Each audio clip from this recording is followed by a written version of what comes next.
আপনারও কি কুরআন তিলাওয়াত করতে কষ্ট হয়? তাহলে এই ভিডিওটা আপনার জন্য।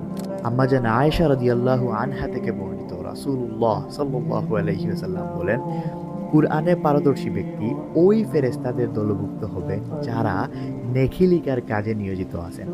আর যে ব্যক্তি ঠেকে ঠেকে কষ্ট করে কুরআনুল কারীম তিলাওয়াত করবে সে দ্বিগুণ সওয়াব পাবে। অর্থাৎ আপনি কুরআনে যদি পারদর্শী হন কিংবা কুরআন যদি কষ্ট করে পড়েন, দুই ক্ষেত্রেই আপনি অনেক বেশি ফজিলত পাইতেছেন। যদি পারদর্শী হন, আপনি নেকি লেখার কাজে যে সকল ফেরেশতা আছেন তাদের দলভুক্ত হবেন। আর আপনি যদি কষ্ট করে ঠেকে ঠেকে কুরআন তিলাওয়াত করেন তাহলে আপনি দ্বিগুণ সওয়াব পাচ্ছেন। তাই প্রতিদিন রুটিন করে কুরআন তিলাওয়াত করেন। আপনি সেটা পারেন কিংবা না পারেন, রুটিন করে কুরআন তিলাওয়াত করার চেষ্টা করেন, শিখেন এবং এই ফজিলতগুলা অর্জন করার চেষ্টা করেন।